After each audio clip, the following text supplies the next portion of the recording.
Marian, me gustaría que nos contaras cómo afectan las emociones y los pensamientos al organismo.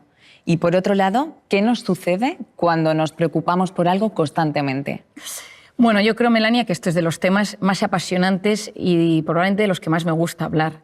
Cuando yo estudié medicina, yo vengo de una familia de psiquiatras. Mi abuelo era psiquiatra, mi padre es psiquiatra, tengo una tía psiquiatra, un primo psiquiatra y tengo mi hermana es psicóloga. Es decir, vivo rodeado de personas que trabajan y estudian el mundo de la mente y del comportamiento. Pero me costaba, mientras yo estudiaba mis apuntes y mi carrera de medicina, ver que faltaba siempre el punto emocional a las enfermedades. Y yo creo que todos somos conscientes que estás nervioso y tienes taquicardias, tienes un examen y de repente pues tienes la tripa un poco más revuelta o de repente se te duerme el párpado. Es decir, hay síntomas físicos que tienen que ver con las emociones.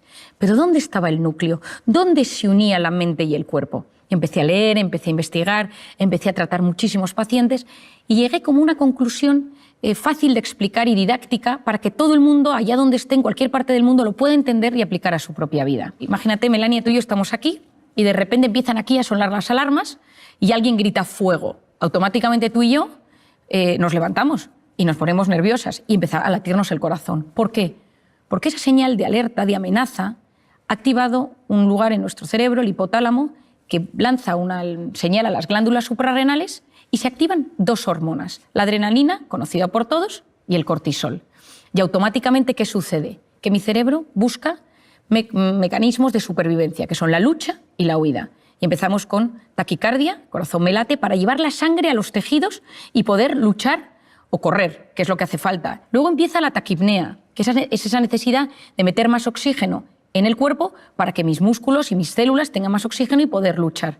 La glucosa se moviliza, las grasas se empiezan a movilizar y en este momento yo ya no puedo razonar porque estoy en un momento de alerta y la corteza prefrontal, que es la que se encarga de reflexionar, de pensar, de buscar soluciones a los problemas, de repente ya no me deja pensar tan bien. Es como que me pierdo el hilo de lo que te estoy contando. El hipocampo, que es la zona de los recuerdos y donde almacenamos los datos, es hipersensible al cortisol y por lo tanto nos falla la memoria y tenemos como lagunas en lo que queremos hablar.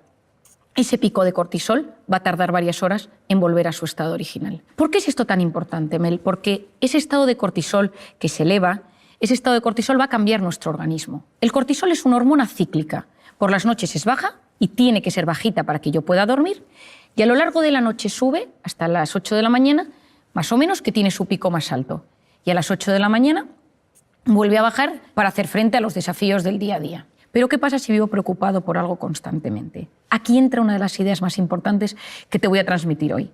Y es que mi mente y mi cuerpo no distinguen una amenaza real de una imaginaria. Ante algo físico real que me sucede, la alarma, que me atraquen por la calle, que me llamen para decirme que mi hijo está enfermo, que me digan que mi padre está ingresado, esa activación del cerebro por algo real se produce de forma muy similar si yo estoy sentado en mi trabajo, en mi casa, y empiezo a pensar, ¿y si mi hijo está en las drogas? ¿Y si no llego a fin de mes? ¿Y si me atracan por la calle? El 90% de las cosas que nos preocupan nunca jamás suceden. De hecho, es el 91,4%. Pero mi mente y mi cuerpo lo viven como si fuera real. Es decir, tanto lo que me sucede como lo que me preocupa tiene un impacto directo en mi mente. Y esto es clave. Porque si más del 90% de las cosas que nos preocupan no suceden, eso lo que va a significar es que yo voy a inducir en mi organismo un estado de alerta mantenido, lo que yo denomino de forma sencilla una intoxicación de cortisol. Y empiezo a inducir a mi organismo a entrar en lo que denominamos el sistema nervioso simpático, que es ese estado de alerta donde se segrega cortisol. Y esa intoxicación de cortisol va a generar cambios a 3 niveles en mi organismo. A nivel físico, se me cae el pelo. ¿Por qué se me cae el pelo? Porque cuando uno está en un estado de alerta, en un estado de amenaza, es como si estuviéramos en las trincheras. Y entonces el organismo lo que busca es que los recursos del organismo se utilicen de la mejor manera posible. Entonces, si tú estás en guerra, si tú estás en una batalla, si te persiguen por la calle, pues el pelo no es un organismo primario para hacer frente a ese desafío. Y por lo tanto, de repente, empiezas a perder pelo. El cortisol inhibe la correcta recuperación del folículo piloso o de los fibroblastos en la piel y por lo tanto aparecen las temidas arrugas, las manchas, la piel cambia de color. Por otro lado, empiezas a sentir sensación de opresión en el pecho constante, falta de aire, te cuesta respirar, tienes problemas a nivel gastrointestinal, que ahora explicaré con más detalle.